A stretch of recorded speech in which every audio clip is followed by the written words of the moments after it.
First of all, I just want to publicly thank all of you for your prayers, your wonderful words of encouragement and support in the passing of my mother, Mildred Dallas, God's wonderful servant.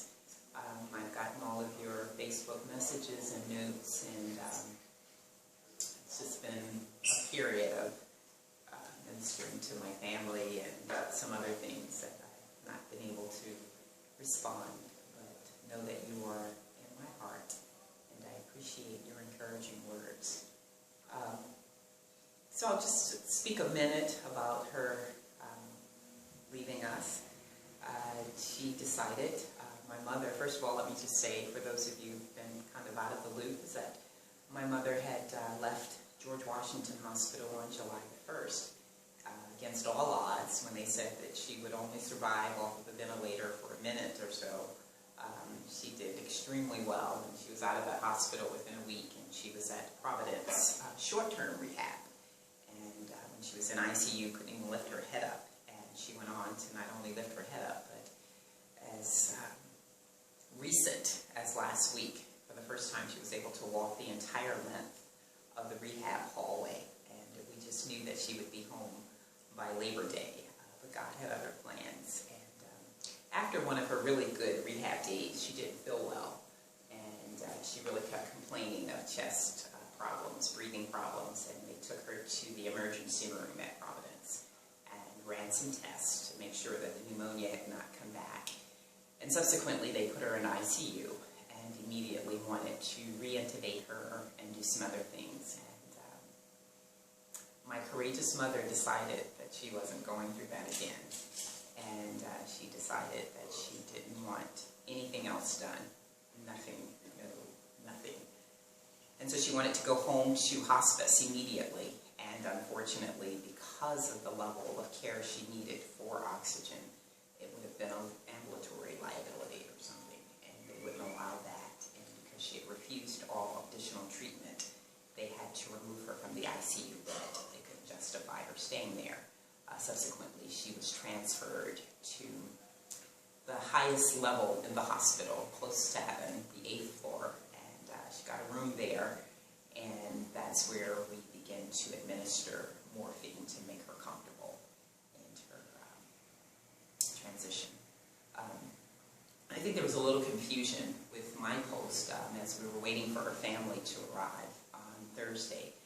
I was with my mother on Wednesday, and as I've been with many saints in the last 10 years with my ministry, I don't know if many of you know that I'm here at the Washington home where I perform services every Sunday, and have been doing so for the last 10 years. And I've done 72 funerals, and I've sat at the bedside of many, many people who have taken their last breath. And there's something that happens that God has given me to be able to better minister to my residents, their family and loved ones. There's something when I hold their hand, it's almost like a pulse of the heart that beats through their hand and into my hand, which after so many years of this type of experience is always an indicator that their spirit has gone on to be with God. And again, we're talking about the saints of God, not just professed Christians, but the real saints, those who walk in the way of God, and where God is the center and rule of their lives. And I felt that in my mother's hand on Wednesday evening, and I contacted my family and told them they should come to the hospital, and they did. And shortly thereafter, also for the first time, which I had experienced in my experience here at the home, was just like electrical something that just went through me and through my mom's hand. And I was confident and full of assurance that God had called her spirit into his presence. And it's a wonderful thing. And we have to be aware also, it's not about whether or not God can raise us from the dead. It's not about the miracles that he can perform. I, more than anyone, have seen them happen and believe in that, but I also know that the God that created us, that breathed air into our lungs, is the God that created these bodies to work succinctly with the organs and tissues, to function in a certain way in order for them to function for us. And when those systems fail, then that too is a signal that God is saying that these tents have had their time here on earth. And so we posted that her family was coming to say goodbye, which they were, and many people took that as to say say that the physical body also had gone on. And the shell will remain. A lot of times I've seen that where God, a lot of times will leave the shell, that tent, in place for His glory, such that families can be reunited. You know, it's always during these times where you see a lot of the family dynamic with people that haven't been speaking for years and just all kinds of turbulence. God can use that body there. But God has promised that we that accept Him will never see death, but we will have eternal life. God has promised that when we're obedient to Him, He will make us a special treasure. God has promised that He would be there with us, and He loves us. And I didn't see or feel that need for the suffering, and I believe that God took my mom on that Wednesday, and I went to church that Wednesday evening, and thank God for Minister Porter and the others that were there as I stood up and testified about the legacy and how God answers prayer. And I was a bit overcome with emotion. He assured us, and we went on and talked about the fact that there is grief, and grief is real, and we must deal with it. And thanks be to God that we have our church families that understand, you know, that we don't die, but we go on to eternity to support us and to minister to our hearts at those times. And it was that strength that gave me the strength to minister to my mother's family when they got here on Thursday, and subsequently the days that are coming ahead. And so we feel good about all of that. We just wanted you to know that we love you and we thank you for your support. And I thank God that God saw fit that of all the people that I sat with as they took their last breath and transitioned the physical body, as well as the spiritual being, that not only would I experience my mother's spiritual release, but that I would be in her room and create a peaceful environment for the passing of her physical body on Saturday morning at 4:52 a.m. And I didn't want to go to sleep because I just could tell when I came in that evening that she was very close to the end physically. And I felt like if I went to sleep and I woke up and she wasn't breathing, I would just be like, oh God, Renette. And so I watched her the whole night as she just labored in her breathing. And as I looked at her, she took her last breath. And there was the pronouncement of the conclusion of that earthly tent. And so as I thought about my mom, I'm just, you know, thinking I'm going to rest today. And I was lying in bed because I hadn't been to sleep in 2 days. And I was lying in bed this morning, and every time I would come and visit my mom for the last 10 weeks that she's been hospitalized, every Sunday after leaving here at the nursing home, I would go and she'd always say, how was service? Because she expected. She never says, did you go to service or did you have service? She would always say, how was service? She expected me to be here to minister to the hearts of the sick and shut-in and those who are also dying. And I was lying in bed and the sun was beaming in on me, and I could hear my mother say, you're going to be late. And so I jumped out, wasn't expecting to come, but I came. And as I was driving here, I thought, what could I tell the people today and minister to some of you at the same time? So it's very quick. I want to talk about the Gospel of Matthew, where we learn about the life of Jesus. We want to be like Jesus, and we want to know what we ought to do. We always look at the Gospel of Matthew because we find more of the teachings of Jesus there than any of the other synoptic Gospels. So we're talking about Matthew 6:1. I want to read two versions for you. The first one here is, take care not to try to demonstrate how good you are in the presence of men in order to be seen by them. If you do, you have no reward with your Father in heaven. But I love Eugene Peterson's contemporary paraphrase of this and all the other scriptures. So it really brings it home and allows you to hear what's being said. And it says, be especially careful when you are trying to be good, so that you don't make a performance out of it. It might be a good theater, but the God who made you won't be applauding. The God who made you won't be applauding. And what does that say? And what does that say to this moment? And what does that have to do with my mom? When I think about my mom's life, when she went to rehab, she was expected to be going home in a few weeks. And she met people within just the last few weeks that came to her room when she was in ICU and subsequently upstairs in hospice.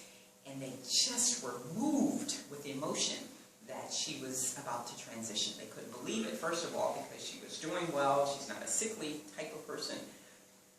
and their hearts were overcome, and these people came and they to pay their respects and things as if it was someone that they had known for many, many years, and it just met my mom. But that is the impact that my mother had on everybody when, throughout her life, is that she was just this, everybody loved my mom. I don't know anybody that didn't love my mom.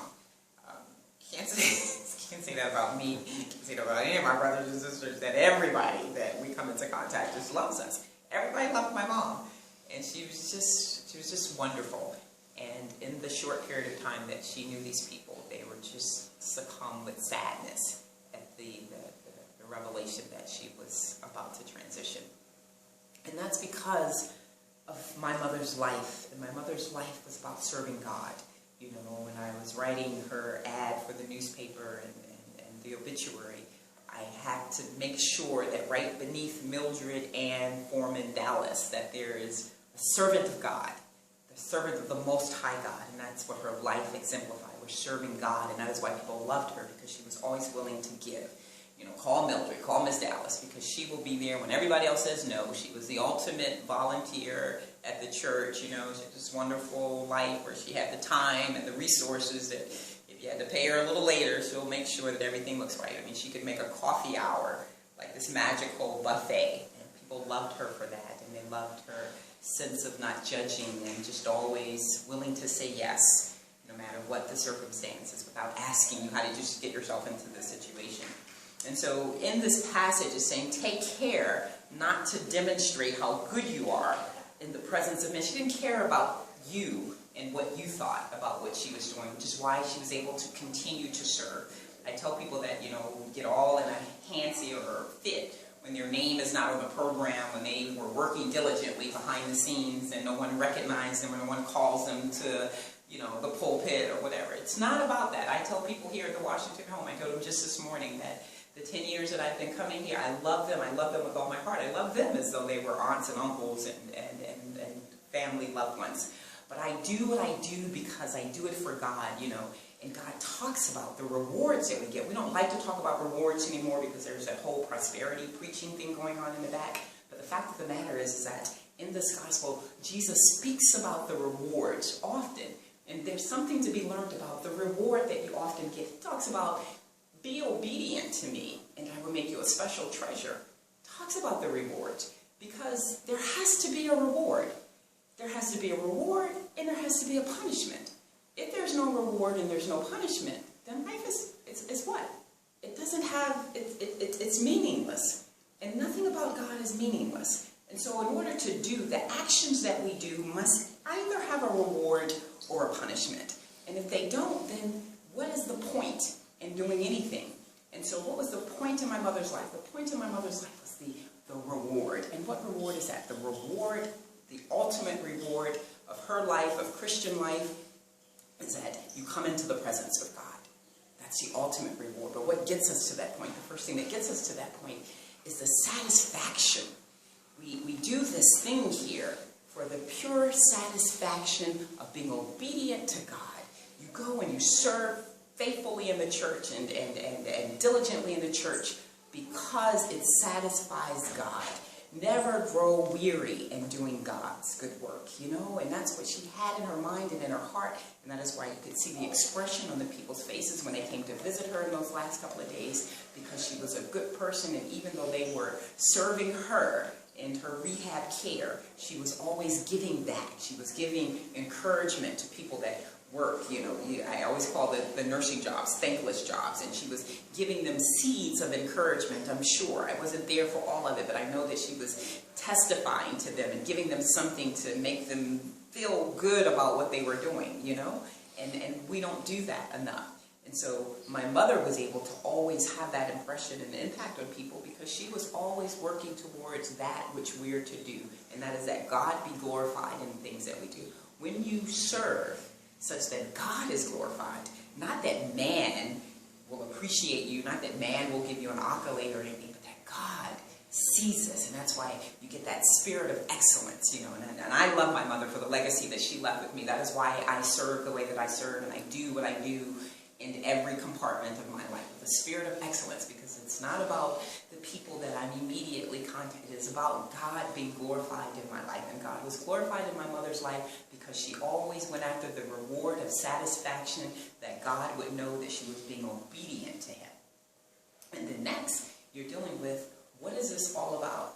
What does that reward look like? That reward is not about a material thing. My mother didn't care about riches and fancy cars and diamonds and all that kind of stuff. My mother cared about when we all get to heaven. Oh, what a day that will be, when God will say, well done, my good and faithful servant. When Jesus speaks about these rewards and these punishments, he's talking about the eternal rewards and the eternal punishments, the separation from God forever, or that walking in his presence in heaven being over many things because you were faithful over a few things. It's knowing that we aren't going to another place. It's knowing that my life is not, this is not my final resting place. So it's working for the crown of jewels that you receive in eternity. And that is what she focused on. And then ultimately, it's the vision of God. It's being able, the final reward, the main reward is coming into his presence. You know, we talk about when we all get to heaven. Heaven is right here, right now for me, because God is the center and the ruler of my life. He is my being. He is my all and all. And when that happens, I can walk in assurance that he is my shepherd. He will provide for me. He will make sure that I am beside still waters. He will give me green pastures. He will meet all of my needs because he is my all in all right now. He will protect me. His rod and his staff has me right here on earth. But in earth, I'm in heaven because God is the center of my being. And I believe that my mother felt like that when she was able to courageously say, I had it. Because she always saw him as she was walking in life. But as we get closer to the end of our journey, after 81 years, she was getting closer and closer and closer. And when she had already recognized him, because she was already walking and living and working in his presence, when she got that close to the end, she could see it, and you know what it looks like. You know when you're just right there at the finish line, you just want to grab that thing that's there. You want to take your reward. You want to take your medal because you are so close. You can taste it. You can feel it. And she reached for God. She forgot about all of the rest of us. She forgot about her husband of 58 years. At that time, she saw Jesus. And when you get that close to the presence of Jesus, it's not about courage. It's just about saying, hey, this is what life is all about.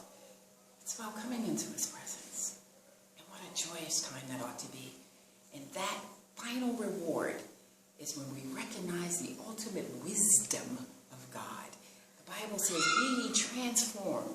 Don't let that tent, that structure that we're in, rule that's on the inside. Your spirit is what ought to be in command of that shell. But we are in that shell, and that shell can control your mind and your heart at times unless you are indeed transformed by the renewing of that mind.